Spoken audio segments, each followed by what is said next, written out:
Esto es Ajuste de Tiempo con Jorge Torres Bernal, el Soli. Soliradio.com. Innovamos la comunicación.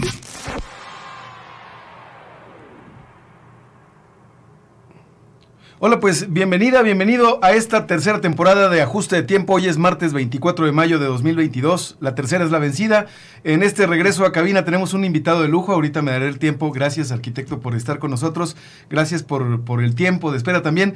Un invitadazo de lujo de la comarca de Lagunera y que además es conocido en otros ámbitos de su profesión, de su activismo, de su participación. Recordándote que este programa es grabado los sábados al mediodía y es transmitido todos los martes a las 10 de la mañana a través de soliradio.com. Suscríbete a Ajuste de Tiempo en Spotify, síguenos en nuestras redes sociales, en las redes sociales de soliradio.com y envíanos tu WhatsApp al 8714 1007 42.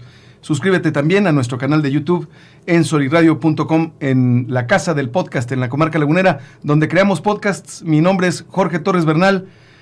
Tengo un alter ego que se llama, le dicen el Soli, y bueno, pues tenemos un invitado de lujo que es el arquitecto Antonio Edmundo Méndez Vigatá. Bienvenido. Buenos días, Jorge, ¿cómo estás? Y Muy saludos a días. tu público. Muchas gracias, y muchas gracias por estar con nosotros. Oye, me he mantenido, arquitecto, muy atareado con la biografía que me mandaste. Estuve stalkeando, como decimos, todas las universidades, las instituciones educativas en donde has dado cátedra, en donde has estudiado, en donde has dado conferencias. Y bueno, pues me permití preparar un breve boletín de tu vida, de lo que nos comentas de tu vida, pero quisiéramos intimar, quisiera yo, así como quien pela una cebolla, como dicen los sajones, entrar a cada capa interna de quién es, de quién eres, ¿no? De quién es el arquitecto Antonio Edmundo Méndez Vigatá. Oye, ¿por qué tu nombre? Antonio Edmundo. Bueno, Antonio es por mi abuelo, Antonio Vigatá Simón, que fue el fundador del Colegio Cervantes. Sí. Y Edmundo porque mi papá, su hermano mayor, se llamaba Edmundo. Entonces esa es la razón por qué es Antonio Edmundo Méndez Vigatá. No es por Antonio Edmundo Monsanto. No. El historiador, pintor, artista venezolano. No. Para nada. Para nada. Es una combinación ahí fortuita en este caso con Monsanto. Pero... Sí, porque salen tecleando tu nombre en Google. Sale tu nombre naturalmente y sale el de este historiador. Debo confesar que casi nunca uso el Edmundo, más bien pongo Antonio Méndez Vigatá o Antonio E. Méndez Vigatá. Así es. Sí, porque de por sí se vuelven muy largos los nombres y luego es difícil ahí. Bueno, el nombre combinado. ¿Has tenido alguna contrariedad debido a tu nombre? No, nunca he tenido ninguna contrariedad, afortunadamente. Claro, cuando uno viaja al extranjero a veces les es difícil pronunciar algunos de los nombres que tenemos nosotros. Sin duda. Y el Vigatá, a veces la gente dice Vigata porque omiten el acento en la última A. ¿En la última A? ¿De dónde viene? Es catalán. Mi papá era yucateco, o sea, el Méndez viene de Yucatán, de un pueblo que está cerca de Mérida que se llama Cansacap, y el Vigatá viene de la provincia de Lleida en Cataluña. ¿Conoces ambas regiones? Claro, sí he estado en ambas regiones. Sí. Que debo confesar que conozco un poco más la de España que la de Yucatán, porque... Bien. Mi padre cuando salió de Yucatán salió también toda su familia, entonces realmente prácticamente no teníamos ya parientes por ahí. Ya, exacto, razones para volver más que las históricas. Claro, las históricas y de repente pues algún pariente por ahí, pero realmente muy pocas veces. Veo que has dado conferencias, has dado clases en la Universidad de Navarra, no, Sí, de Navarra. En Navarra di clases. Pamplona. En Pamplona, sí señor. Di algunas clases ahí, también di clases en el North London Polytechnic en Londres. Di clases en la Universidad de Wisconsin, en Milwaukee. Pues he tenido ahí experiencia de dar clases en diversos lugares, y aquí en México pues definitivamente pues en el TEC de Monterrey, Campus Monterrey, en la Universidad Autónoma de la Laguna de Ibero, obviamente, en la Universidad Iberoamericana, aquí en Torreón también. ¿De qué diste clases en la Ibero, en la ULSA? Di clases siempre de arquitectura. Siempre de arquitectura, carrera de la que fuiste director en el TEC de Monterrey. Así es, fui director en los años 90 de la Escuela de Arquitectura. ¿Qué rector te tocó? Me tocó Rangel Sosman como rector del campus, del sistema. Histórico rector del sistema. Y del campus era de La Peña. Ramón de la Peña. Pues además, dos nombres muy importantes dentro del sistema TEC de Monterrey. Y en aquella época la Escuela de Arquitectura estaba inscrita dentro de lo que era la División de Ingeniería y Arquitectura. Ahora, y mi jefe era el doctor Teófilo Ramos. Correcto. Y veo también en tu biografía, porque me metí, mira, lo que hice fue leer a fondo y luego hacer un ejercicio a mano de lo que recordaba, y luego me metí a una plantilla, no te voy a decir que este es diseño mío, me metí a una plantilla de Pages, y ahí en boletín escolar, que es el más agradable, porque veo que también la docencia es una presencia en tu vida. Ah, claro. Muy, muy presente, valga la redundancia. Siempre, yo creo que es perenne. Desde los 16 años. ¿Por qué desde los 16? Porque mi abuelo, me tuvo la confianza de ponerme a dar clases de historia a alumnos de primero de secundaria cuando yo estaba en preparatoria. ¿Qué les dabas? ¿Qué parte de la historia? Era historia universal, concretamente de historia antigua, y llegábamos hasta el Renacimiento en aquel momento. ¿Qué parte era tu favorita o de los chavos? Pues bueno, a mí el contacto con los alumnos es extraordinario. Yo realmente ahorita una de las cosas que extraño es no estar dando clases. Rejuvenece, te ayuda a aprender, te ayuda a entender. Y la verdad... ¿Es catártico? No, catártico no, porque no va uno ahí a soltar lo que uno trae. Sí, claro. Porque sería peligroso. Pero me refiero en cuanto al conocimiento que se tiene que transmitir, porque si no se... Y ayuda mucho porque ayuda a entender las nuevas generaciones, sus inquietudes. Y también, en mi caso, normalmente después de dar una clase salgo con más energía de la que tenía cuando entré. Oye, es energizante. ¿Has notado algún cambio? Ahorita regresamos, pero hablando de la docencia, ¿has notado algún cambio en el ritmo de aprendizaje, en los hábitos de aprendizaje, sobre todo en el tiempo de atención que presta el alumno al maestro en el salón de clases? Cada generación es distinta, cada generación plantea retos diferentes, pero también oportunidades. La realidad es que yo creo que mucho depende de la manera en que el maestro da las clases. O sea, si el maestro transforma su metodología pedagógica, si busca ciertas estrategias, es posible mantener la atención del alumno de forma constante. Entonces no hay tanto así como que se ha achicado el periodo de atención, sino que los maestros tienen menos paciencia o menos herramientas. Yo creo que sí son generaciones que, por lo que están acostumbrados en cuanto a pues, la parte de internet y todo eso, buscan algo mucho más dinámico, más rápido. Entonces ahí tiene mucho que ver las estrategias que tenga el maestro para poder mantener la atención de los alumnos. Es muy interesante la dinámica dentro de un salón de clase, porque puede uno estar dando la misma materia a dos grupos distintos y sin embargo tiene uno que hacerlo de forma diferente. Sí, claro. Sí. porque son circunstancias es como diferentes. Un traje sastre, o sea, es hacerlo a la medida. Así es. Del alumnado. Y parte del chiste, que ahí fue para mí un reto muy grande cuando tuve que dar clases en línea, es que hay una interacción no verbal entre el alumno y el maestro. Entonces, tú por la mirada puedes ver si te están entendiendo, si se están aburriendo. Entonces, ahí va uno haciendo ajustes constantes mientras está dando la clase para mantener esa atención de ellos. Y también aclarar las dudas que tienen, que a veces por vergüenza o por una pena malentendida, no se atreven a preguntar. Entonces, tiene uno que estar constantemente viendo cómo están ellos reaccionando. Utilizas como maestro más los sesgos cognitivos, los prejuicios que son naturales para vivir en sociedad, más que una persona que no da clases. Así es. Si hiciéramos la comparación entre dar clases, las horas clase y las horas vuelo, ¿serías un piloto intermedio, mediano o de ya bastantes miles de horas de vuelo? Muchas miles de horas. Sí, no he dejado de dar clases prácticamente desde que tenía 16 años. Bien. Sí, salvo unos breves años cuando estaba estudiando la carrera, que tampoco fueron completos porque también estaba yo dando ahí asesorías. Sí. Y también un breve lapso cuando terminé la carrera y empecé a trabajar como arquitecto, y un breve lapso cuando empecé a hacer mi maestría. Fuera de eso, siempre he estado dando clases, y ahorita es algo que a mí me gustaría ver si tengo la oportunidad de regresar, ya que de alguna manera tengamos más organizadas las cosas, pero no sé si los tiempos lo permitan, porque la verdad es que pues es muy demandante el trabajo que tengo en este momento. Pero creo que estás dando clase más que nunca ahora. Pues ahí vamos.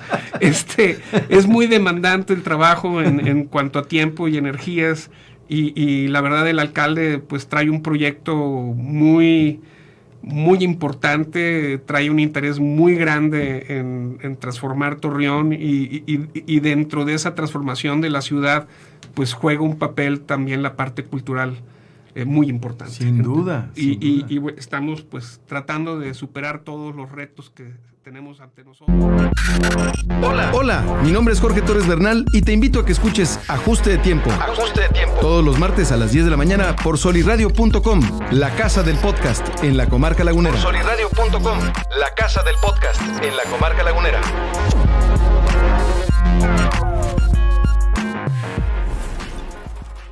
Y regresamos a Ajuste de Tiempo con el arquitecto Antonio Edmundo Méndez Vigatá. Estamos platicando con él. Había omitido, bueno, no lo había omitido porque me parece que es obvio para quienes nos están viendo, tu reciente nombramiento desde enero, naturalmente, en la actual administración de la ciudad de Torreón, como director del Instituto de Educación y Cultura de esta administración. Felicidades y mucho éxito. Gracias, muchas gracias. Mucho éxito. Veo que tienes además en tu quehacer profesional y académico mucho de arquitectura, naturalmente, de urbanismo, de historia y teoría, que fue tu posgrado. Así es. En la Architectural Association of London, ¿verdad? Así es. ¿Cómo fue? ¿Cuánto duraste allá? ¿Cuánto fue? Bueno, mira, o sea, en realidad el posgrado era de 2 años, yo estuve 3 años allá porque aproveché para trabajar. Ah, bien. A partir del segundo año estuve trabajando, entonces alargué lo más que pude. Tenía oportunidad de haberme quedado también, pero me llegó la oferta del TEC de Monterrey de integrarme como maestro de planta, y me pareció muy atractiva en ese momento, y además pues como quiera uno siempre extraña a México, a la tierra, sí, ¿verdad?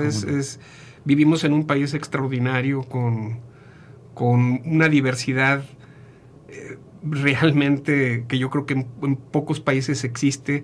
Tenemos todo tipo de climas, una variedad cultural también impresionante. Se te iluminan los ojos cuando hablas de México. No, pues es que es un amor que le tengo realmente al país, ¿verdad? Ese amor te lo ha crecido a la distancia, o sea, gracias a que has salido de México y que has logrado vivir toda una temporada, más de un año en el extranjero, trabajando, estudiando, preparándote, ¿esa distancia te permite ver a México diferente? Yo creo que siempre ayuda la distancia. O sea, la distancia ayuda a valorar hasta los amigos, a la pareja sí, también, claro. Te ayuda. Pero yo tengo que decir que la primera vez que yo viví fuera del país fue cuando yo tenía entre 11 y 12 años, estuve en un internado. Uh-huh. Entonces ya desde ahí me di cuenta de lo que significaba pues el estar lejos de tu familia, lo que significa no estar en un país donde están tus costumbres ni hablan tu idioma. Entonces te ayuda a valorar lo que tienes. Y claro, aunque he vivido buena parte de mi vida fuera, o sea, y fuera de Torreón también viví bastante tiempo, la realidad es que llegas y te das cuenta, oye, mira, aquí la gente actúa de esta forma tan maravillosa, es cálida. La comida es fantástica. Puedo andar caminando a altas horas de la noche y no me va a pasar nada. No te va a pasar nada. Viajas 500 kilómetros y te encuentras otro México totalmente diferente al que tenemos. Vas a prácticamente cualquier ciudad y te encuentras con muchísimas cosas que son súper atractivas, y creo que somos privilegiados de haber nacido en esta tierra. Sin duda. Yo estoy de acuerdo contigo, y creo que valora uno mucho más cuando se va a la tierra. ¿Qué es para ti ser lagunero? Bueno, para mí ser lagunero es ser de un lugar donde tienes que trabajar para poder sobrevivir. Para empezar por ahí.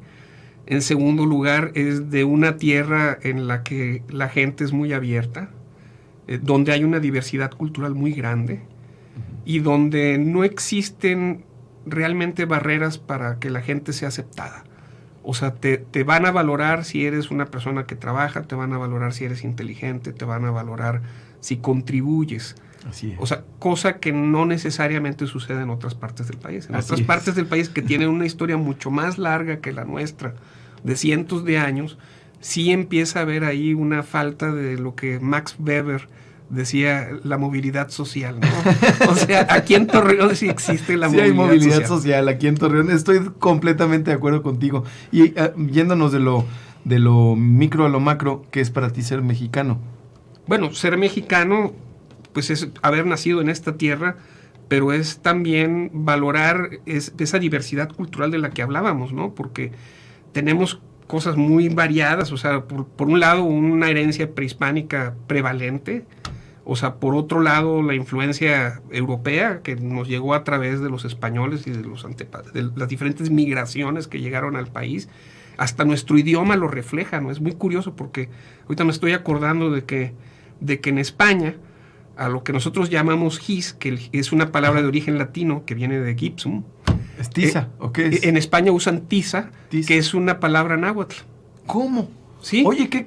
Entonces uno empieza a ver... Parece palíndromo la situación. Sí, es curioso, porque realmente a veces nosotros hablamos de que no, llegaron y nos influenciaron, pero también hubo una influencia que hacia salió allá. De aquí hacia allá. Claro. A veces, a lo mejor no tan notoria ni la vemos, pero en algo tan sencillo como la palabra tiza, pues ahí se sorprende uno, ¿verdad? De esas cosas. Interesante. Y cómo las caras de la historia, bueno, veo que tienes una debilidad por la historia. Uh-huh, sí. ¿Qué opinas de esta tendencia que hay, que veo es una tendencia del pensamiento, a encontrar la otra cara de la historia? Bueno, en el caso de América Latina, el libro de Eduardo Galeano, Las venas abiertas de América Latina, ¿qué opinas de esta postura? Yo creo que eso siempre sucede. O sea, hay que decir la verdad, que la historia se reescribe. Y se reescribe constantemente. O sea, si uno lee la historia de México, por ejemplo, de la nación mexicana, del padre Mariano Cuevas, Ajá. es un libro muy interesante porque fue escrito por un sacerdote jesuita en los años 40. Uh-huh. Y es una visión totalmente conservadora de la historia del país, distinta, diametralmente opuesta, de hecho, a la historia oficial de la época, ¿no? Yeah. Entonces, te ves otra cosa, o lees la historia de México de Vasconcelos, o la de Carlos Pereira de Iberoamérica. O sea, son visiones distintas y se reescribe constantemente. Entonces, uno piensa, no, la historia son meramente hechos, son fechas, y no es así. No es una cronología de hechos. No es una cronología de hechos, son interpretaciones. Entonces, es una narrativa que cambia. Es una narrativa que cambia. Y exactamente lo mismo sucede con la historia de arquitectura. Lo mismo, sí. O sea, cuando uno lee un texto de historia de cualquier, hasta puede ser de la medicina. Sí. Los textos de historia te dicen más de la época en que fueron escritos que de la materia misma. Sí, claro. Por lo que se pone, lo que se omite, y no solo eso, la interpretación que se da de los hechos. Que mucho se dice por lo que no se dice. Exactamente. ¿Verdad? O sea que Krause tiene razón con Caras de la Historia, que la historia es cambiante. Es cambiante, sí, que también él tiene una visión muy peculiar de la historia, muy debatible. Algunos pueden debatir la visión de Krause de la historia. Y ya no hablemos de Paco Ignacio Taibo. Y de Paco Ignacio Taibo también, pero se dan diferentes interpretaciones, ¿no?, de un mismo hecho, y eso es parte de lo que la vuelve apasionante. ¿La Alianza Francesa qué significa para ti, arquitecto? Bueno, la Alianza Francesa para mí es algo importante por muchas razones, en parte porque yo estudié ahí cuando era adolescente. ¿Francófono se dice? Sí, francófono. ¿Que eres hablante del francés? Claro. Sí. ¿En qué nivel? ¿Hay niveles? ¿Hay exámenes? Yo no he presentado exámenes. ¿Tú nomás hablas? Yo nomás hablo y escribo porque, de hecho, el internado en que estuve ¿sí? Era un internado que era un liceo francés. Hombre, qué padrísimo. Okay. Entonces, inglés, francés, español. Sí. ¿Qué otro idioma? Nada más eso. Digo, entiendo algo de italiano, puedo entender algo de alemán también. Pero realmente eso, o sea, si me preguntas siendo honesto, ¿verdad? Pues sí. Esos dos. Esos tres, ¿verdad? Esos Inglés, tres. francés y español. ¿El esperanto nunca te interesó? No, porque tiene uno poco tiempo en la vida como para perderlo en cosas que realmente no se aplican. No se aplican, ¿verdad? Suena muy interesante la idea sí. de un idioma universal, ¿verdad? Pero creo que eso también ha pasado en distintas épocas. O sea, hace 150 años, pues si no sabías francés, no estabas perdido. Ahora, si no sabes inglés, estás perdido, ¿verdad? ¿Y el chino? El chino, digo, creo que sería muy interesante aprenderlo, pero bajo un punto de vista práctico, yo creo que los chinos están aprendiendo inglés, ¿no? Sí, bueno, también, ¿eh? También. Y luego Porque ya eso vemos... también tiene uno que ver esa parte, Sí, ¿no? así es, por Sí. supuesto. Oye, la Camerata de Coahuila. Veo que me nombras a dos personajes que ya no nos acompañan, ya no están con nosotros del teatro. Juan Ibáñez, Gerardo Moscoso, Ajá. dos grandes maestros. O sea, fue un montaje dime, para la Camerata de Coahuila, que hiciste tú la escenografía. Sí, fueron 2 ocasiones, hice 3 ocasiones en realidad, hice montajes para la Camerata de Coahuila. Los arquitectos tienen una larga tradición de ser escenógrafos. Bien. Y yo me aventuré a hacer esas experiencias, fueron muy gratificantes, muy interesantes. Con Juan Ibáñez fue toda una experiencia porque pues, fue uno de los grandes directores de escena que ha producido nuestro país. Llegó a dirigir en Hollywood también. Sí, señor. Hubo un entendimiento muy grande y de hecho la última escenografía que se hizo para Juan Ibáñez la hice yo. Esa escenografía. Es esa, la del Barbero de Sevilla. Qué bárbaro. Era muy interesante. ¿Qué pasa con las escenografías? Pues la verdad, o sea, muchas veces se acaban destruyéndose. Porque es muy difícil guardarlas, sobre todo o sea, Bellas Artes tiene muchas escenografías guardadas porque sí, tienen las bodegas para hacerlo. Claro. Pero aquí es muy difícil. ¿Qué pasó con esa escenografía? La verdad es que también se hizo la escenografía con material que conseguimos prestado de una empresa que se llamaba Petrox, que hacía piedra artificial.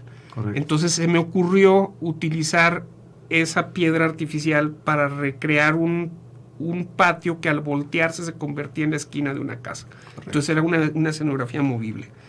Y la del Orfeo y Eurídice de Gluck era un poco tratar de recrear lo que se usaba en el siglo XVIII, que es contemporáneo a la época en la que se hizo esa ópera, que eran lo de las siluetas.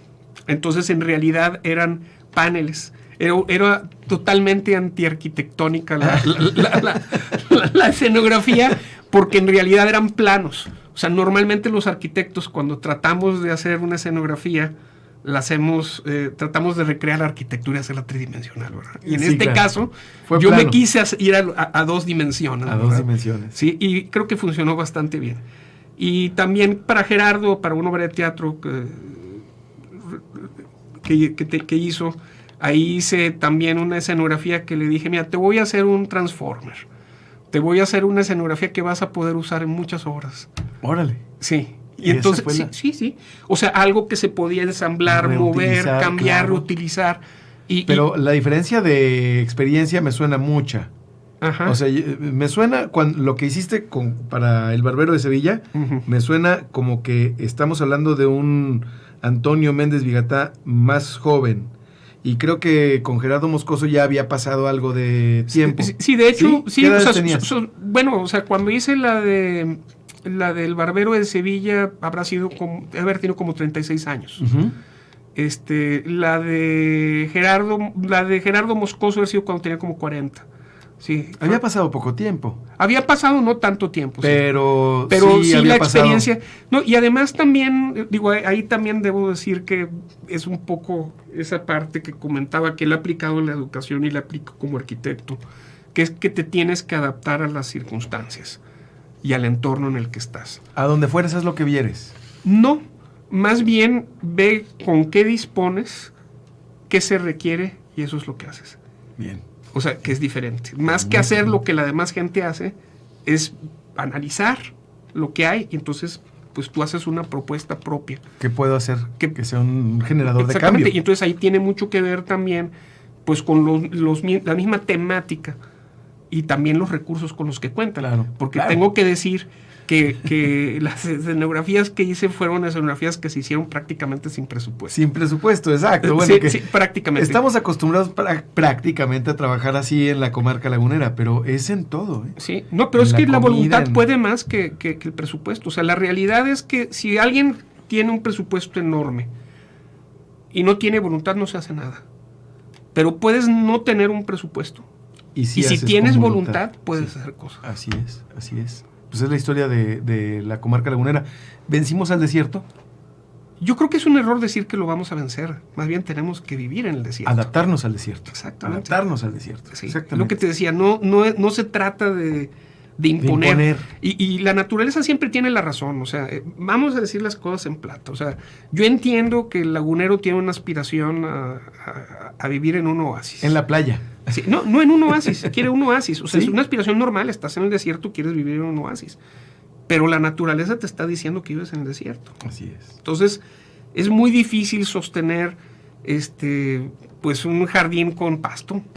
Pero ¿qué tal de cactáceas? Eso fácilmente se puede hacer, Así es. no requieren de tanto mantenimiento. O hay otras plantas también, no necesariamente tienen que ser cactáceas. Exacto, que necesitan poca agua. que pueden perfectamente adaptarse a los requerimientos que tenemos aquí. Entonces yo creo que tiene uno que entender que la vida y la naturaleza siempre tienen la razón. ¿Más urbanismo que arquitectura per se o Más arquitectura que urbanismo. más arquitectura que Claro. urbanismo? Sí, yo soy arquitecto ante todo. Y tengo que decir que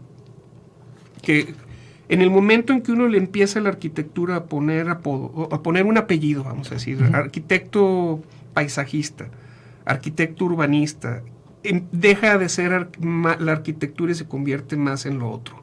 Ya, Sí, en el acento. En el acento. Se empieza a poner en el acento.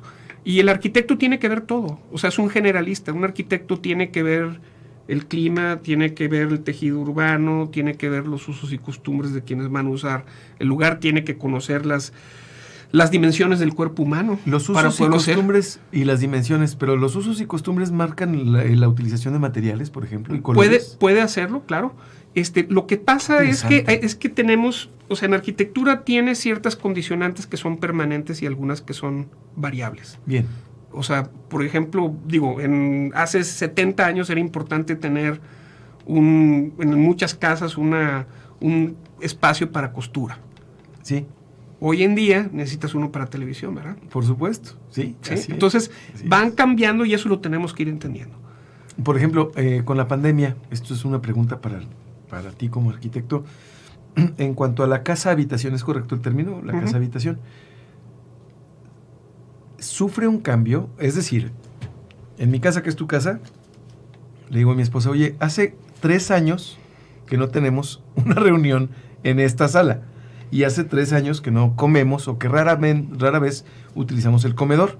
Pero yo veo este espacio como un espacio magnífico para hacer deporte, para tener alguna mesa de juegos, o sea, repensarlo, o home office, o sala de estudio, porque está solo y los muebles que la ocupan no tienen razón de ser ya ahí, porque no la estamos utilizando así.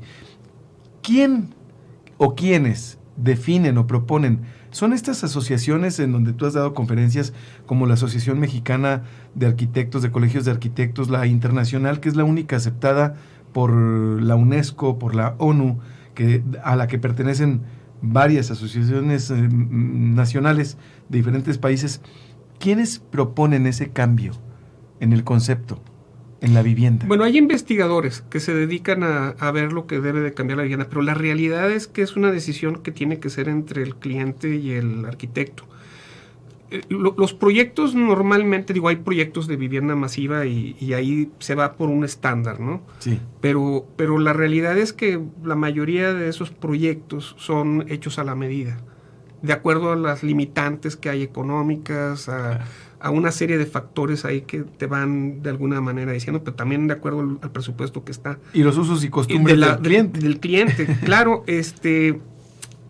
También esos pueden cambiar, igual que la movilidad cambia. Bien. O sea, uno de los ejercicios que les ponía, alguna vez puse a mis alumnos de proyectos, era que hicieran una casa para las 3 edades. Para la juventud, para la madurez y para la vejez. Pues de 2 pisos La no. misma, bueno, o sea, la pregunta es ¿qué haces? ¿Cómo le haces? Puede ser ¿cómo le haces? Pues a lo mejor le pones una rampa. Entonces ahí obligas al estudiante a que analice bajo diferentes perspectivas lo que viene siendo la persona. Mucha gente lo que hace es vende su casa de 2 pisos y se va a una casa de 1 piso. Sí, digo, pero ¿qué tal?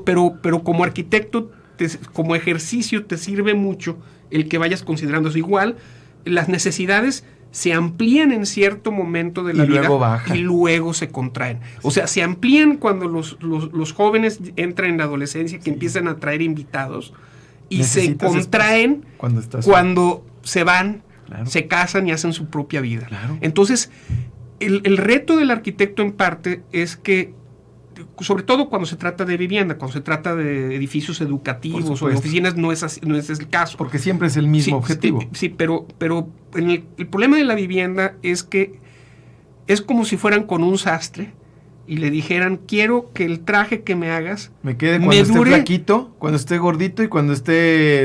o sea, siempre. Siempre. A ver, la arquitectura desde ese punto de vista es humanista. Ah, claro. Tú como arquitecto, como persona, como ser humano, ¿piensas que el ser humano, la mujer, el hombre, el ser humano en general, es la misma persona siempre? ¿No cambia? No, yo pienso que estamos constantemente cambiando. O sea, por muchas razones. O sea, cambiamos o porque nuestro mismo cuerpo cambia y no podemos hacer lo que podíamos hacer antes. Cambiamos porque nuestra capacidad tampoco va a ser la misma siempre, ni intelectual ni física. Así es. O sea, son cosas que tenemos que aceptar, pero también vamos repensando la manera en que vemos la vida. O sea, los ideales, los sueños que uno tiene, que de alguna manera nos guían cuando eres adolescente, se van a impactar con la realidad. Sí. Y entonces eso también te va obligando a cambiar. A ir modificando. Entonces, no somos los mismos. Es más, hasta el hecho de a veces cuando conocemos a alguien, nos cambia. Yo no soy la misma persona que era antes de conocer a Gaby, mi esposa. Bien. Sí, no soy la misma persona. Sin duda. O sea, ha habido cosas que he aprendido, o sea, es una extraordinaria mujer, y son cosas que te van transformando, igual tus trabajos te van transformando, tus fracasos. Sobre todo, ¿no? Te transforman, tus éxitos también te pueden transformar. A veces no para bien, ¿eh? A veces el éxito te transforma no para bien, ¿eh? Y el fracaso como que las derrotas en la vida, esas casi siempre son para bien. Porque dejan una lección fuerte, siempre ¿no? Y cuando uno tenga la actitud de tomar la lección. O sea, porque a veces queremos echarle la culpa a otros, a la mala suerte o algo de que hayamos fracasado, ¿no? Cuando en realidad, pues muchas veces es porque no te diste cuenta de algo. O sea, casi siempre yo creo que recae sobre nosotros. El pez por su boca muere y nosotros somos arquitectos de nuestro destino, ¿no crees? Sí, así es. De alguna manera. ¿Me dejas hacerte un cuestionario, arquitecto? Claro, sí. Dicen que es de Marcel Proust. Ah, claro. Lo usaba John Lipton en su programa, que seguramente... Que además Marcel Proust se celebra ahora. ¿Hoy? Este año es un año de Marcel Proust. Ah, mira, sí. Qué bien. Pero bueno. Órale, qué padre. Pues esto no es una coincidencia, espero que no. Está sintetizado, porque pues es la versión más light de ese chismógrafo que se aventó, como le decíamos nosotros hace algunos años. ¿Cuál es tu palabra favorita? Mi palabra favorita. Excelencia. Ah, qué padre. Dice mucho. ¿Cuál es la palabra que menos te gusta? Fracaso. ¿Qué es lo que más te causa placer? Estar con mi familia. Ah, qué padre, suscribo, ¿eh? Ese es. ¿Qué es lo que más te desagrada? El fracaso. El fracaso. ¿Cuál es el sonido o ruido que más placer te produce? El sonido del piano. El piano, una melodía. ¿Algún compositor en particular? Depende del momento en que me lo pregunten también. Eso puedo estar de repente, te puedo responder que puede ser Händel, o puedo decirte que Beethoven, o te puedo decir que Mozart. Entonces depende. En este momento el compositor que traigo cercano es a Mozart. A Mozart. Sí. ¿Tocas el piano? Malísimamente. ¿Pero lo interpretas el instrumento? No, realmente no. No me atrevería a decir eso. ¿Cuál es el sonido o ruido que te aborrece escuchar? El de las motocicletas a todo volumen. ¡Órale! Sí. Yo anduve en 2 llantas y era un sonido que... Sí, yo creo que ya ahorita ya no lo aguanto mucho.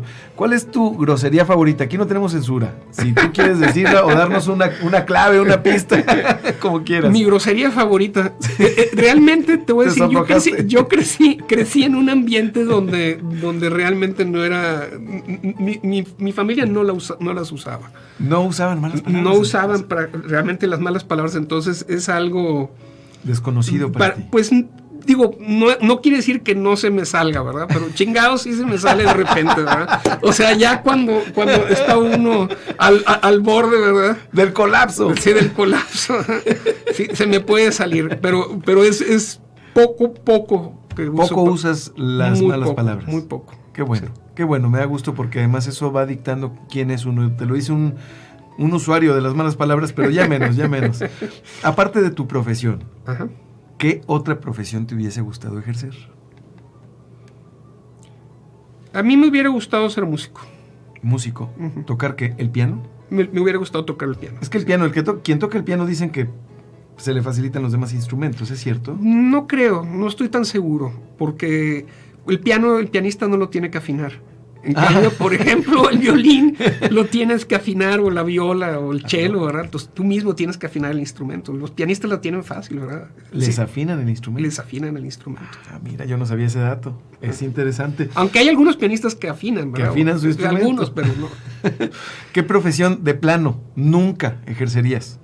¿Qué profesión de plano nunca ejercería? Yo creo que voy a decir que a mí no me hubiera gustado a ejercer la medicina. La medicina. No. Sí, sí, Y mi qué papá era difícil. médico. Wow. ¿Qué nos puedes contar de tu papá? Bueno, mi papá era un hombre extraordinario. Fue un hombre que salió de circunstancias muy difíciles. O sea, estudió en una escuela para hijos de trabajadores, la preparatoria. Su carrera la hizo en el Politécnico Nacional. Y era un hombre extraordinariamente brillante, muy trabajador, con una devoción hacia su profesión admirable. Y la verdad, o sea, para mí un ejemplo a seguir, y para mi familia, ¿verdad? Pues mis hijos también, o sea, le tienen admiración a lo que logró mi papá. Qué padre. Qué bonito Sí. escuchar eso de Sí. ti sobre tu padre. La 10ª pregunta. Antes de pasarnos a unas filias y fobias nada más, arquitecto. Si el cielo existiera, que yo sé que eres creyente, y te encontraras a Dios en la puerta, ¿qué te gustaría que Dios te dijera al llegar? Hiciste lo mejor que pudiste. Hombre, qué padre. Hijo, qué padre que te dijeran eso. ¿Verdad que sí? Qué padre. Me gusta esa respuesta. Ojalá que así sea y dentro de mucho tiempo. Hasta 120. 3 películas que sean de tu agrado. Arquitecto Toño Méndez Virata. En eso sí soy muy amplio de mis gustos de las películas. ¿Qué voy a 3 dec- se encierran? O sea, me encanta el cine, me fascina. Hasta Oh. las malas películas me gustan. Ah, qué También bien, te ¿eh? voy a decir, o sea, hasta las malas películas me gustan. Sin embargo, te voy a decir 3 que para mí me han fascinado siempre. Una de ellas se llama Time Bandits, Bandidos del Tiempo. Sí. ¿Sí? Time Bandits. La hicieron, ¿Con Terry quién? Gilliam la hizo. Sí, por supuesto. Terry Gilliam me Uno gusta. de los Monty Python. De los de Monty Python, exactamente. Esa película me encanta, es fantasiosa, se sale, o sea, realmente... Hay una película mala película, pero con un tema muy importante que a mí me gusta, que se llama Soylent Green. Oh, qué Cuando bárbaro, el con destino Charlton no- Heston. Sí, que cuando el destino Nos alcance en español. Exactamente, sí, con, sí. con Heston y Sí, con... con Charlton Heston, y salen varios actores ahí. Qué bárbaro, qué peliculón, hombre. Sí, ¿no? y hay otra también Palabras mayores, de presupuesto bajo. O sea, y fíjate, me estoy dando cuenta que estoy hablando de pura ciencia ficción y de distopias, ¿eh? Sí, sí. Hay otra que me gusta muchísimo, que también es de ciencia ficción, que se llama Brasil, que también es de Terry Gilliam. Te iba a preguntar por ella, Sí, con sí, sí. Vincent Price. No, con No, no. con Jonathan Price. Jonathan Price, exactamente. O sea, esas 3 películas a mí me gustan, y hay muchas más también por ahí que son películas a las que regreso de tiempo en tiempo. Ya lo creo. Sí. Oye, sí. Blade Runner, ¿te gusta? Blade Runner me gusta. ¿Te gustó más la 2049 que la primera? No, la primera. ¿La primera? La ¿Eres primera. más de la primera? Es más de la primera que la segunda. Sí. Murió Vangelis, Sí. el autor de... Hace unos días. Sí, hace unos sí, días, hace unos días. ciertamente. Sí, no, Qué interesante. me encanta, me gusta mucho las películas de ciencia ficción. Y- Sardos también me gusta, no sé si la conoces Sí, esa por película. supuesto, claro, con Sean Sean Connery. Connery, con Sean Sí, Connery. señor, Sí, claro. sí. No, sí tengo, de cine algo me discuto. Algo me Y luego me gusta mucho también ver películas que tengan algún tipo de contenido manipulativo. discuto. ¿Cómo cuál? Hay una película del Titanic que hicieron durante la Segunda Guerra Mundial, los alemanes. Ya como publicidad, como propaganda. O sea, está otra que son las... O sea, tienen Kolberg, otra película que es sobre una batalla en el siglo XIX. Ajá. Son películas donde están tratando de manipular claramente con fines políticos. Reescribir la historia. Pues eso me gusta mucho. O sea, tratar y por eso también me gusta la historia, porque cuando leo libros de historia estoy tratando de ver cuál es la intención. La verdadera intención. La verdadera intención de lo que historia. están escribiendo. ¿Sí? O sea, me gusta ver esa parte y me gusta ver eso también en las películas. ¿Has leído la Biblia? Claro. Cuando la has leído, ¿tienes esa óptica que tienes cuando lees historia? Así es. Oh, qué interesante debe ser platicar contigo sobre las escrituras, porque es algo interesante. Has leído... Y me gusta mucho buscar las inconsistencias, de las cuales está plagada la Biblia. Dios, una biografía, God, the Biography de Jack Miles, ¿lo has leído? No lo he leído. Te lo voy a obsequiar. Okay. Te va a fascinar. Es un libro que a mí es un análisis literario de la Torá, como la obra originaria, pero... está fascinante y no habla de religión. Es una cosa fascinante.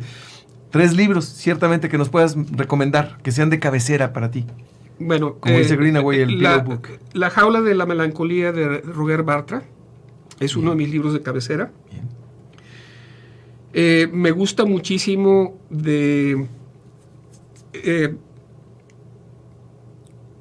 estoy tratando de acordarme ahorita porque lo tengo en inglés. Se llama Cultural History. Sí. Es de un autor austriaco que se suicidó, que ahorita se me fue el nombre. No ¿Stefan Zweig? No. Stefan Zweig no era es de otro. Pero sí se suicidó, ¿verdad? Sí, y también se suicidó. Sí. Este otro se suicidó aventándose de la ventana. Vale. Es más, déjame checo ahorita para no quedarme con la tentación. Exactamente. Cultural History. que me llama la atención que se me había olvidado el nombre. Ahora History. Muchas veces olvidamos el nombre del autor si es en otro idioma. Así es. Sí, a mí me pasa que se me va el nombre del autor, pero ¿de qué parte de la historia, en qué parte de la historia se centra esa obra? Porque es la historia de la cultura en general. La historia de la cultura en general. Y hay un libro de Maurice Klein que me gusta mucho, que se llama Mathematics and Western Culture. Matemática y la cultura occidental. O sea, esa parte me gusta muchísimo. O sea. Y esta historia está contada para englobar una cultura, para hablar de cierta cultura. O sea, de todas. ¿Es posible hablar de la cultura en general, hacer una historia de la cultura? ¿No es cambiante como la percepción pública? Es cambiante, la opinión pública? Es cambiante, pero a final de cuentas te da una visión general. O sea, a mí lo que me interesa es ver la interrelación que existe entre la cultura, la ciencia, el arte, la historia, la política. O sea, porque a final de cuentas todo es una expresión que está interconectada. Sin duda. No se explica sin otro elemento. Son elementos constitutivos de un actuar. 3, te falta el tercer libro. Bueno, ya mencioné el de La jaula de melancolía de Roger Bartra. Cultural History. Y mencioné de Maurice Klein, Mathematics and Western Culture. O sea, esos tres libros para mí son fundamentales. De cabecera. De cabecera, sí. 3 canciones, 3 piezas musicales. Bueno, 3 piezas musicales. Hay una que se llama Le Barricade Mystérieuse de François de Couperin. Es una obra que hizo para clavecín que me fascina. O sea, la melodía es algo que no... Vamos a buscarla a ver si después le podemos incluir en producción. Sí. Esa obra me fascina.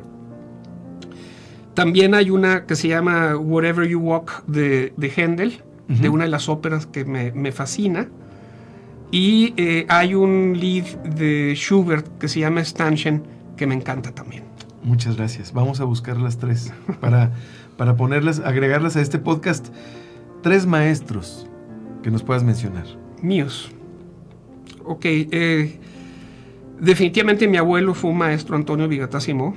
O sea, fue alguien con quien conviví mucho, no solamente por la cuestión familiar, sino también dentro del colegio. El segundo maestro que yo mencionaría sería Manuel Rodríguez Vizcarra. que fue maestro de arquitectura mío en el TEC de Monterrey. ¿Sí? Y el tercer maestro que yo mencionaría, que también hay que decir que no siempre aprendemos nada más de nuestros maestros, también aprendemos de nuestros amigos. Claro. Muchas cosas, ¿verdad? Así pregunto, porque puede ser que menciones a un amigo como maestro. Bueno, entonces en ese caso, o sea, yo mencionaría a Robin Evans, que fue maestro mío en el AA y también amigo, y como amigo del que aprendí muchísimo sobre arquitectura, tengo que mencionar a Rodolfo Barragán Schwartz, que era ya falleció, un arquitecto mexicano, estudió en la Universidad de Yale, estudió en el ETH en Zúrich, estuvo trabajando en Italia para Michelucci, de los grandes arquitectos italianos que hizo la estación de ferrocarril de Florencia, y él luego fue director durante creo que 7 u 8 años de la Escuela de Arquitectura de la Ibero en México. ¿En Santa Fe? No, antes de eso. No estaba antes en Santa Fe. Sí, y fueron alumnos de él, Isaac Broyd, Enrique Norten, Agustín Landa, o sea, varios de los grandes arquitectos actuales. Correcto. Sí. Muchas gracias por estos 3 maestros. Uh-huh. 3, no digo, les llamo ídolos porque ese es el nombre que más se le acerca, pero 3 personas a las que tú admires, a las que tú sigas, 3 personas a las que como ideal te quieras parecer, te inspiren, te motiven.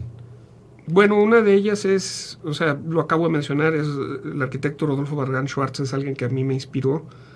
También el arquitecto Carlos Mijares, que también ya fallecido, el Mijares Bracho, que de hecho era medio pariente de Carlos Gómez Palacio, un arquitecto que trabajó aquí en Torreón, hizo muchas obras importantes. Sí. Definitivamente, o sea, que sean un ejemplo para mí, mi padre también. Qué padre. Y mi madre también, y mi abuelo, o sea, son ejemplos que tengo fuertes en mi vida. A mí me da mucho gusto cuando en Ajuste de Tiempo nos regalan ese tipo de respuestas, cuando mencionan a la familia en esta parte de las respuestas de las filias y las fobias que le llamo. 3 deseos que nos puedas compartir. Pues, número 1, que haya armonía en mi familia, o sea, que sigamos cercanos, o sea, siempre para eso es para uno lo importante. Segundo deseo es que Torreón siga adelante, o sea, es mi ciudad, yo quiero que progrese y ahorita tengo la oportunidad de contribuir algo desde gobierno a través del Instituto Municipal de Cultura y Educación.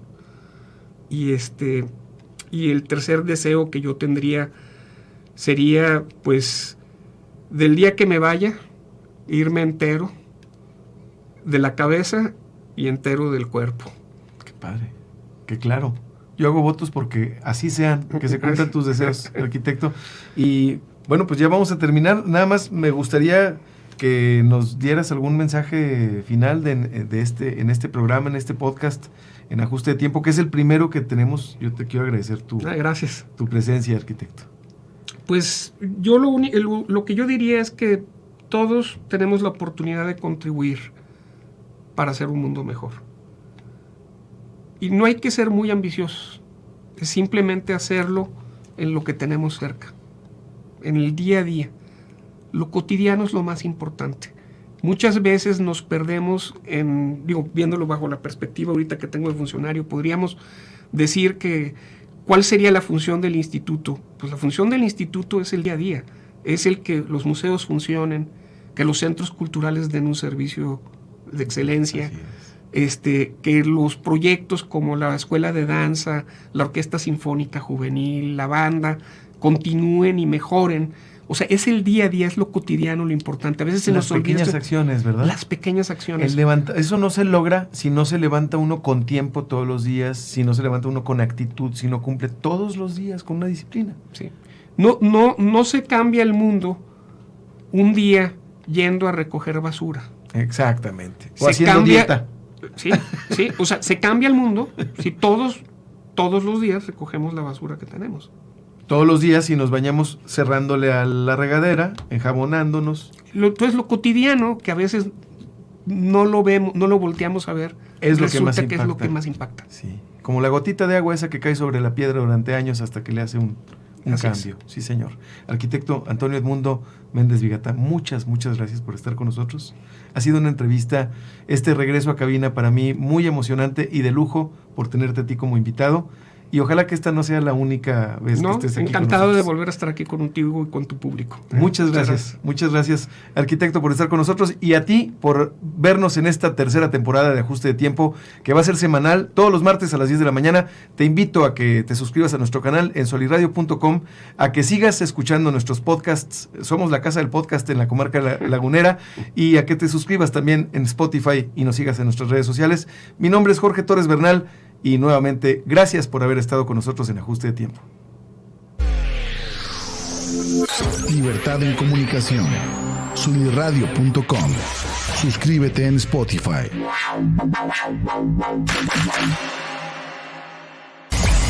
Emisión de vanguardia. Solirradio.com. Suscríbete en Spotify. Sintoniza tus ideas. Solirradio.com. Suscríbete en Spotify.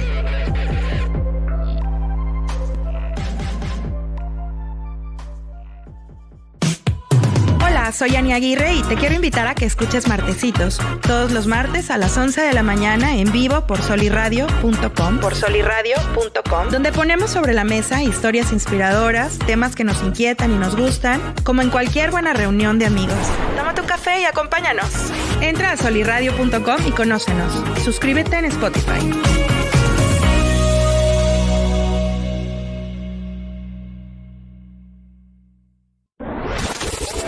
¿Qué tal? Soy Oscar Parra y te invito a que escuches Fútbol Descafeinado todos los jueves a las 11 de la mañana en vivo por solirradio.com. Trataremos la actualidad del fútbol mexicano e internacional, eso sí, sin análisis engorrosos ni aburridos.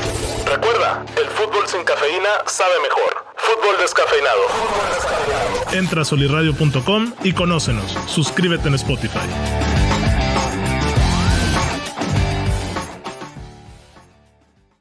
Hola mis queridos híbridos digitales, somos Arturo Castañeda e Israel Navarro. Los invitamos a que nos escuchen en Universo RH todos los miércoles en punto de las 10 de la mañana en vivo por solirradio.com.